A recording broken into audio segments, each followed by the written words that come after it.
ìbà f'Ẹlẹ́dùmarè ọba àríìró àlá bàbá tó pa gbogbo wa lánàá tó tú aṣọ wá dalààyè lénìí ọ̀pọ̀lájọ́ sùn àmọ́ tí wọn ò bá wa jí lénìí àfihànwọ́ àfi ń gbórúkọ Ọlọ́run ọba ga ni adúpẹ́ pé a dá ọjọ́ pé adúpẹ́ pé a dá ìgbà kò ètò Gbajúmọ̀ òun lè tòótọ́ gorí afẹ́fẹ́ báyìí Adédoyin Kúkọ̀yídé lórúkọ tèmi èmi lọmọ olómi méjì ọmọ àtẹ̀kọ̀mọ́lẹ̀ pọ̀kan ẹ̀kan mímu ìka ìmọ̀ ọmọ aládé mẹ́rìndínlógún èmi lọmọ àròbí ọmọ àtòrè ẹ mọ̀ pé àrà oríṣiríṣi òun la máa ń dá lórí ètò Gbajúmọ̀ ìkànnú ẹ̀ òun la fẹ́ fi hàn yín lénìí lọ́pọ̀lọpọ̀ ọgbà àwọn òṣèré àwọn tí wọ́n ń kọrin tí ayé mọ̀ gbogbo wọn la máa ń gbé wá àmọ́ àwọn wo gan-an ni wọ́n wà nídìí ìkòkò àwọn wo gan-an náà wà lẹ́yìn orò tí orò fi ń dún ìkànnù wọn la mú wá fún yín lénìí tí wọ́n jẹ́ olólùfẹ́ yín kì í ṣe pàwá gan-an la tún ẹ̀ tún déédéé wá pè wọ́n ẹ̀yin lẹni pé ká gbé wọn wá wípé láwọn ìbéèrè tẹ́ fẹ́ bi wọ́n wípé ẹ fẹ́ tún mọ̀ wọ́n ju bẹ́ẹ̀ ti mọ̀ wọ́n lọ táwa ni ẹni tá à ń perí gan-an ẹ jẹ́ kálejò mi máa wọlé bọ̀ nítorí mi gan fúnra mi mo ní ìbéèrè ẹ wá nǹkan fìdílé o ẹ máa gbádùn ètò tèmi àtàtò iyọ̀ dùn ẹ jẹ́ kálejò mi máa wọlé bọ̀.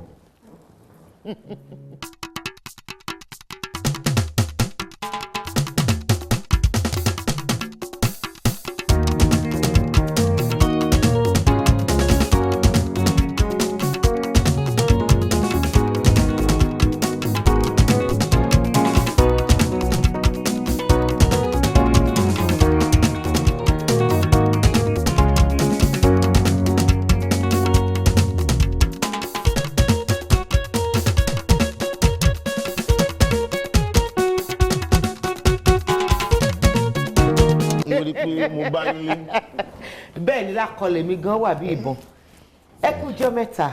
Ìjọba pẹ̀lú wa. Sálàáfíà ni. Adúpẹ́ o. Àwọn aráalé ń kọ́. Wọ́n ń bẹ wọ́n wà. Ṣiṣẹ́ ń lọ. Adúpẹ́. Àwọn Yorùbá àwọn náà ni wọ́n máa ń sọ pé tá a bá kọ́ wọlé baálé ilé là kí. Ewúrẹ́ tó wọlé tí ò kágò ó dẹran àmúso.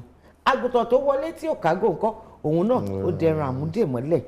Puffy-Tee mo fẹ́ kẹ́ ẹ kí àwọn olólùfẹ́ yín tí wọ́n ń wò yín nílé kẹ́ẹ̀dẹ̀ dárúkọ yín gangan fún wọn torí ọ̀pọ̀lọpọ̀ wa Puffy-Tee òun la mọ̀ yín sí. Ọ̀yá. Ok ẹ̀yin tó wà nílé ẹ kú dédé àsìkò. Ẹ kú dédé àsìkò yìí o orúkọ tèmi ni Puffy-Tee Adúlégbòmí ẹ̀kọ́ a máa ń lùlù fún àwọn artist ni then orúkọ mi tí mò ń jẹ́ láti ilé gangan òun ni Babátọ́pẹ́ Joseph Tèmídayọ̀ Ògúnmọ́dẹ̀dé Babátọ́pẹ́ Joseph Tèmídayọ̀ Ògúnmọ́dẹ̀dé Puffy-Tee níbo ni Puffy-Tee yẹn ti wá jáde. ṣe fẹ́ mọ̀ lóòótọ́ wáyé. Mo fẹ́ mọ̀. ẹ má rẹ́rìn o. Ó yá mi ní rẹ́rìn. ṣé ẹ mọ̀ puff puff. Bẹ́ẹ̀ ni mo mọ̀. Pẹ̀lú tíì. Mo mọ̀.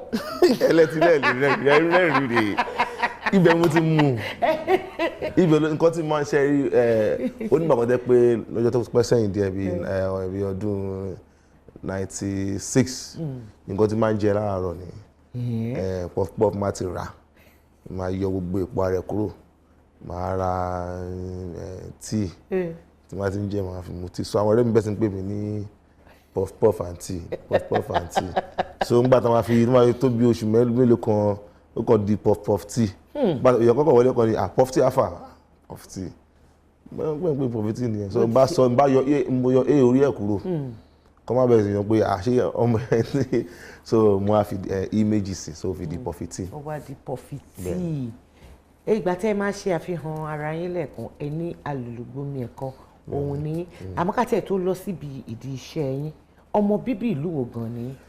Èkìtì ni àbá tó bí mi lọ́mọ ti wá. Àwọn màmá ń kọ́. Èkìtì náà lọ ti wá. Báwo ni Puffy-Tee ṣe kékeré wọn àwọn iléèwé wo lẹ lọ. Mo lọ sí Olúsọ̀sùn primary school. Ibo lẹ pè yìí. Olúsọ̀sùn primary school. Olúsọ̀sùn primary school. then mo lọ sí Ọ̀rẹ́gùn high school ní Ọ̀rẹ́gùn. Ìyẹn nílùú Èkó. nílùú Èkó ń bí then lẹ́yìn yẹn ibi tí mo parí sí nìyẹn ṣùgbọ́n nígbà tí mo tó ṣe díẹ̀ ní nǹkan bíi 97 mo ráyè lọ sí South Africa mo ṣe àwọn ẹ̀kọ́ kéékèèké nípa iṣẹ́ ká máa record artist nígbà tí mo kúrò ńbẹ̀ mo lọ Ghana 1999 mo tún ṣe yẹn náà díẹ̀ pẹ̀lú àwọn alábẹ́lé kásábà yín kọ̀ọ̀kan díẹ̀ ká ṣe ní díẹ̀ sóńgbà tí mo fi padà dé pẹ̀lú ibi tí mo tún wà náà ní ọ̀dà àwọn kan tí mo ti ń bá wọn ṣe díẹ̀díẹ̀ náà mo ṣáà kásá ni pé gbogbo nǹkan tí mo kọ́ lórí pé ká wà lẹ́gbẹ̀ẹ́ èèyàn kọ́ máa ṣe ká máa wò tó máa kúrò ń bẹ̀ káwa náà bọ́ síbẹ̀ káwa náà fọwọ́ bọ́ tẹ́ ní gbogbo ẹ̀kọ́ mi ilé ẹ̀kọ́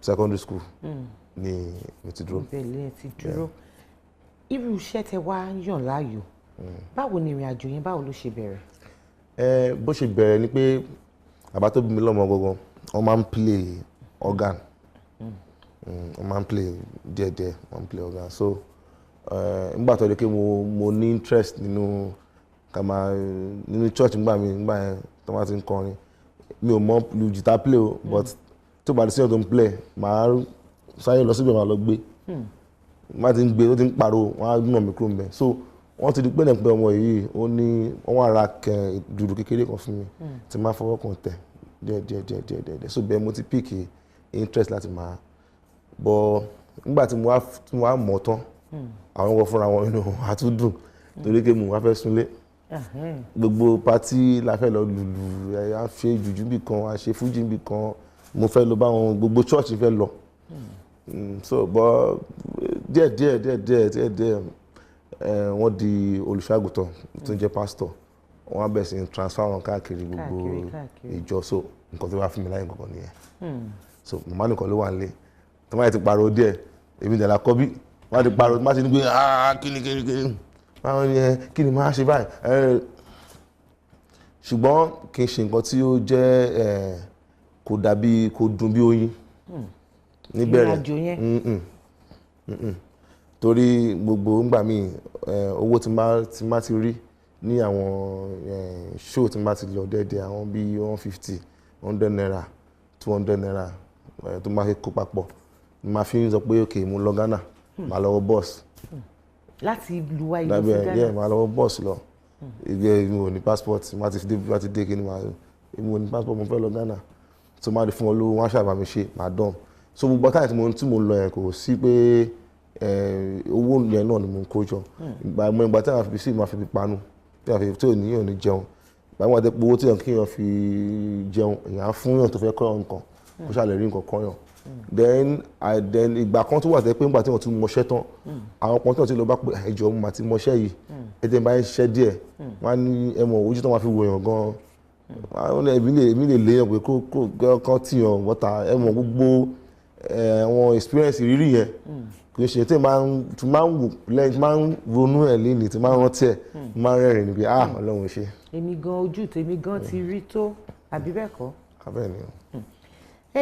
àwọn òǹkọrin tí ẹ wá ṣiṣẹ́ pẹ̀lú tàbá ní ká kà wọ́n ní méní méjì wọ́n á tó bíi mélòó tí ẹ ti bá ṣiṣẹ́ èwo ni èyí tí ẹ kọ́kọ́ bá ṣiṣẹ́ báwo ni ìrìn àjò yín báwo ló ṣe pàdé. tí ewé àkọjá ìyẹn ti pẹ́ gan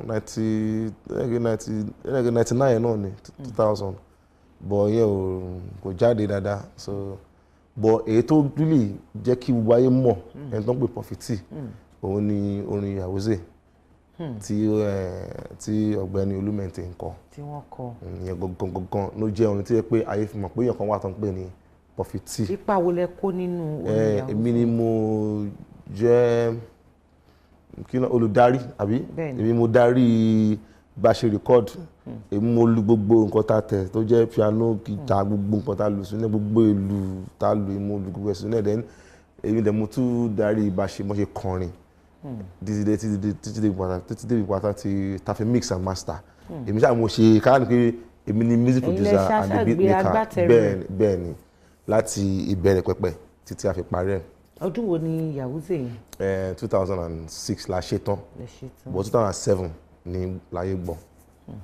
lẹ́yìn Olúmẹ̀ntẹ̀ àwọn wo lẹ tún wá bá ṣiṣẹ́. àwọn kejì ni X project tí wọ́n kọ lórílẹ̀ èmi mo ṣe yẹn náà ìyẹn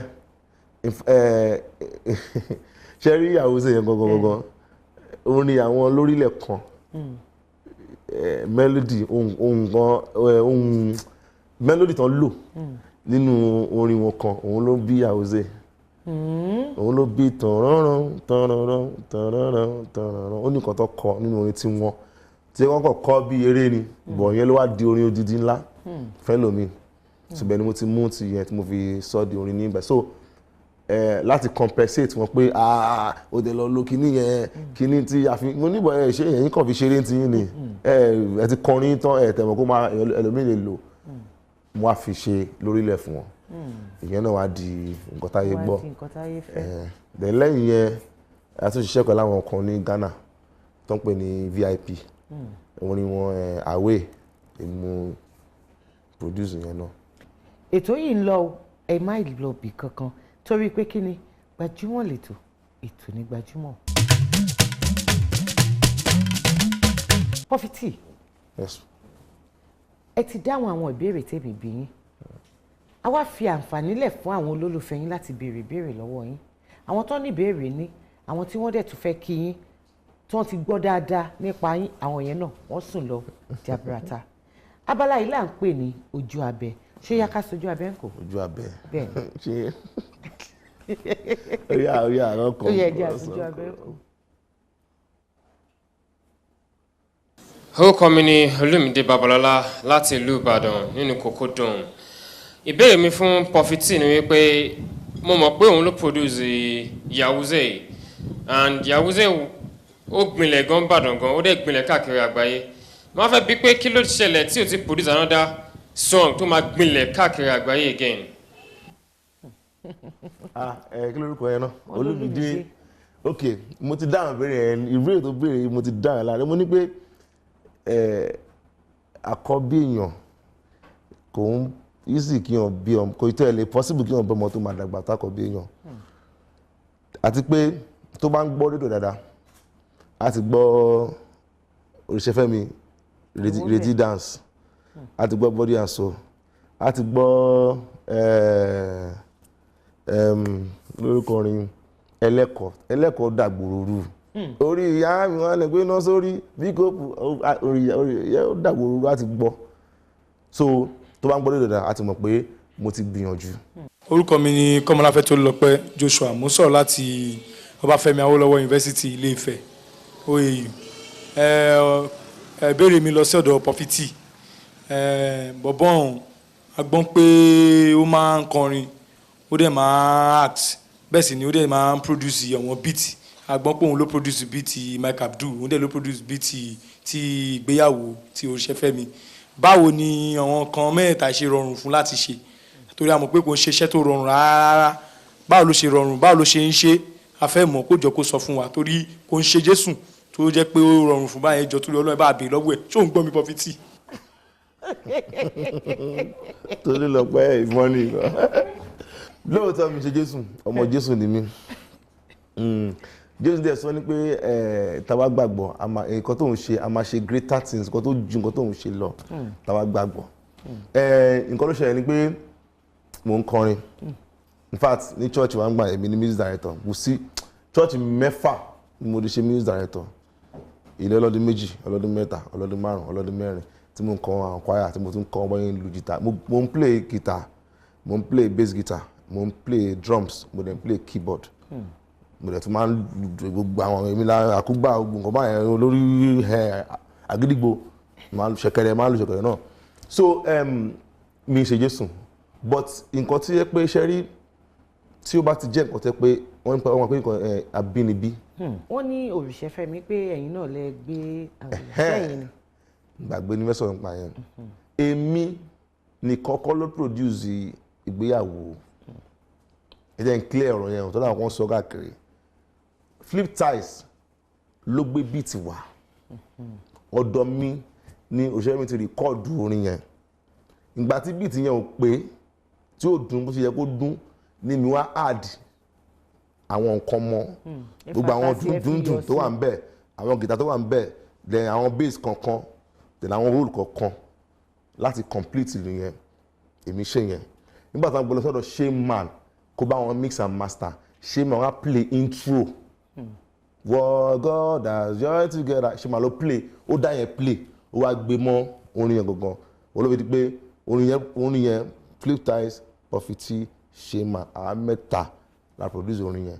Gbogbo ẹ̀yin olólùfẹ́ Babatope tí gbogbo wa mọ̀ sí Puffy-Tee tí wọ́n gbádùn láti máa jẹ pọfupọ́ọ̀fù àti tíì. Mo máa di jésù àkàrà àti búrẹ́dì. Nísìnyí báyìí. Ẹ yọ kọ́ àkàrà bread tea. Ṣé wáyé ní àwọn ìbéèrè míì tẹ́ fẹ́ bi wọ́n? Àǹfààní yẹn ti wà báyìí. Nọ́mbà àti àdírẹ́sì tó ń hàn ní ojú amóhùnmáwòrán yín òun ni kẹ́ máa fi àwọn ìbéèrè yìí kẹ́ máa fi ránṣẹ́ sí. Mo mọ̀ pé Puffy-Tee tẹ́ bá tún ní ká gbé wọn wá wọ́n á tún jẹ́ ẹyin ní ho lẹ́ẹ̀kan sí. Ẹ bá wa dòwò pọ̀ lórí Facebook, lórí Instagram, lórí Twitter. GbajumoTV wà ń bẹ̀ o. ApreelTV Plus ìyẹn gan pàápàá ó wà ń bẹ̀. Gbogbo nǹkan tẹ́ bá fẹ́ mọ̀ nípa ètò tá à ń ṣe, gbogbo nǹkan tẹ́ bá fẹ́ mọ̀ nípa àwọn tá à ń gbé wá sórí ètò tó ń ru yín lójú, èmi mọ̀ pé lágbára lọ́wọ́ Ọlọ́run gbogbo ẹ̀ òun lẹ máa rí ń bẹ̀. Gbajúmọ̀ lètò, ètò ní Gbajúmọ̀. Ẹ̀yin tèmi báwo ni o ṣe wà lẹ́lẹ́lẹ́lẹ́lẹ́lẹ́lẹ́lẹ́ ṣe wà Gbajúmọ̀ lètò ètò ní Gbajúmọ̀ ẹ máa wò kí lẹ fẹ́ ṣe ẹ má change ẹ o ìwọ yẹn má change ẹ o ẹ máa wò olólùfẹ́ yín Ọ̀wẹ̀ Ládìmọ́lá. Abala tẹ̀yìn àtàwọn olólùfẹ́ yín la parí yẹn o. Àti wá padà wá sílé báyìí ó kèmí àtẹ̀yìn. Abala ta fẹ́ wá wọ̀ yìí ta fi ń kọ́ra wa kí ló dé tẹ wá ń wò bẹ́yìn kí ló dé. Eré ṣe bẹ̀rẹ̀ ni. Ta fi ń dára wa lẹ́kọ̀ọ́ nípa èdè àṣà àti ìṣe Yorùbá òun ni. Abala ṣó láyà òun la wọ̀ yìí. Ṣó tiẹ̀ yẹ kí n bí yín bóyá ẹ láyà bẹ́ẹ̀ láyà. Ẹ jẹ́ kí n check ẹ jẹ́ n wò ná. Díẹ̀. Àyà díẹ̀ wà nítorí àyà díẹ̀ tó wà yẹn ìbéèrè 10 ló wà ńbẹ̀ ó yẹ kí n ní kẹ́ mú gbogbo 10 ni àmọ́ torí ẹni àyà díẹ̀ ló wà màá ní kẹ́ mú 3 ńbẹ̀. Kò sáyà. Ó wà kò sí láti mú béèrè. Ó yá. Ìbéèrè 10 ni ẹ mú 3 ńbẹ̀ Puffy-Tee. Abracadabra.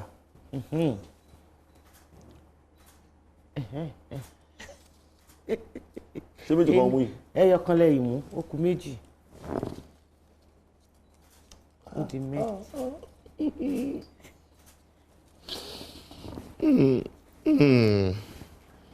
Ìbéèrè kìíní tó jẹ́ àkọ́kọ́ tí máa kà fún yín. À ń dù ú. Àbí iná. Ara dojo. Kí ni tí ó sọ àwọn orúkọ yìí papọ̀? Àwọn orúkọ mẹ́tẹ̀ẹ̀ta tí mo kà sílẹ̀ ìbájọṣepọ̀ kan wà láàrin wọn. Kí ni ìbáṣepọ̀? À ń dù.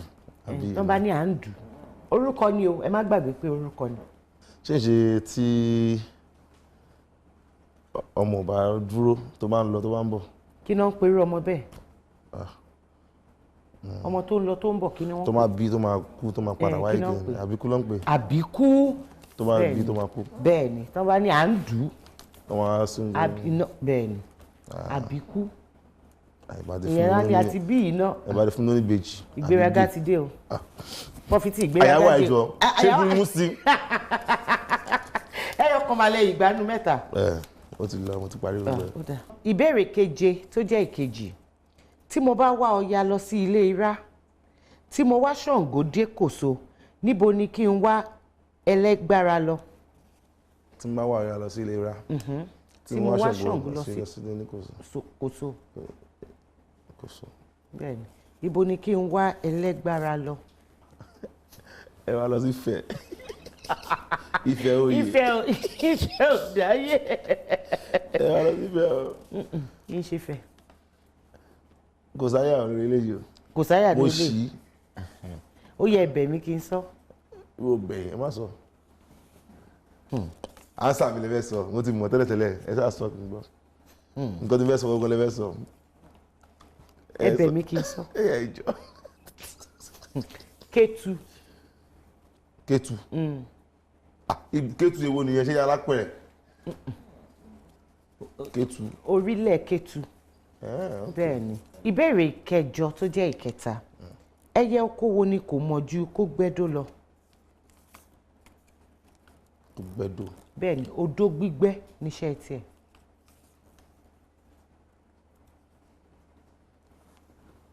ìbáyà wà ní. ó yá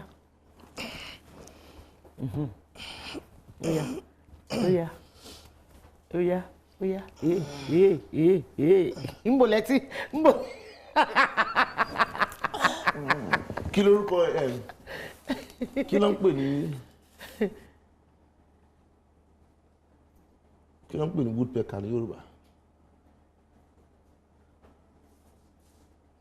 ẹ máa bẹ̀ mí kí n tó sọ nẹ. ẹ jọ woodpecker ní Yorùbá tán ẹ.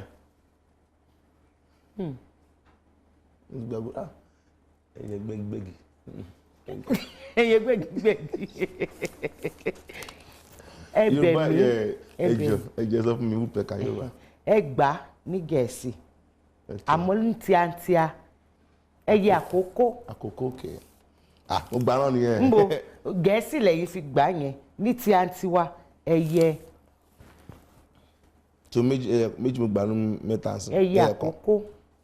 so 2/1 mo gbà ní f mini. ẹ jẹ́ fún yín ẹ jẹ́ fún àbí kí yín n tó sí ẹgbẹ́ àmọ́ mọ́tò mo fẹ́ fún yín tẹ́lẹ̀ mi ìwà ní fún yín mọ́tò yẹn mọ́. ẹ bẹ̀rẹ̀ question mi. Gbajúmọ̀ lètò ètò ní Gbajúmọ̀.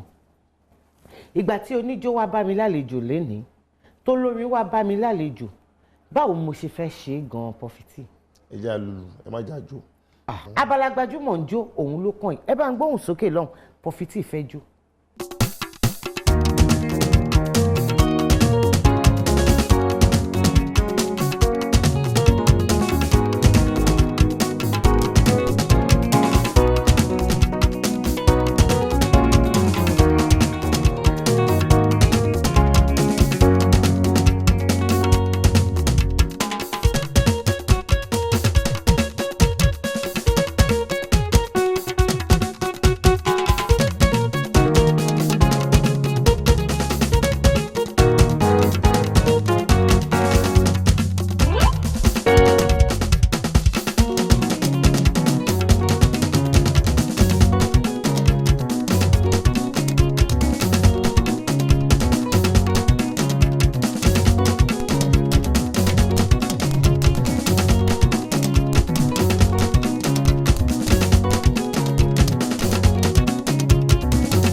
láti ọ̀dọ̀ olóòtú àgbà ètò Gbajúmọ̀ a dúpẹ́ pé a pè yín ẹ jẹ́ wa níhò ẹ ti tàn mọ́lẹ̀ sí ọ̀pọ̀lọpọ̀ nǹkan tí yóò yé àwọn èèyàn a dẹ̀ dúpẹ́ pé ẹ ìwà ń bẹ̀ ọpọlọ yín ò ní jòrò lágbára lọ́wọ́lọ́ ẹ má ti ìgbìmọ̀ mi tí Puffy-Tee ẹ wá máa lọ. láì sí gba kí mọ́tò wà nù ẹ̀. Nefcap Enterprises wọ́n ní fún yín lẹ́bùn olóòtú àgbà àti gbogbo àwa tá a péjú bí a ní ká fún yín lẹ́bùn ẹ dúpẹ́ ní ìṣẹ́jú kan kẹ́ wá dìde kẹ́ máa lọ. ìṣẹ́jú kan bóde ok ẹ ṣé o iléeṣẹ́ yẹn máa rọ̀kẹ́ o iléeṣẹ́ yẹn ò ní jóná o lókè lẹ́wọ̀n á lọ o. àmì ìbùkún left right wájú ẹ̀yìn ọ̀tún òsì ìsàlẹ̀ òkè àdìsàlẹ̀ ìbùkún máa wọlé tán ìwá ni ẹgbà bẹ́ẹ̀ ó ti lọ. gbogbo èèyàn lólùfẹ́ ètò Gbajúmọ̀ pátápátá ilé tiwa tó lọ báyìí ayọ̀ ìdùnnú àti àlàáfíà tí mo fẹ́ fi yín sí pẹ̀lú àṣẹ lọ́wọ́ Elédùmarè òun náà ni màá tún bá yín nígbà míì tí n bá tún métò yìí wá fún yín Adédoyin Kúkọ̀yí ló ń dágbére pé láyọ̀.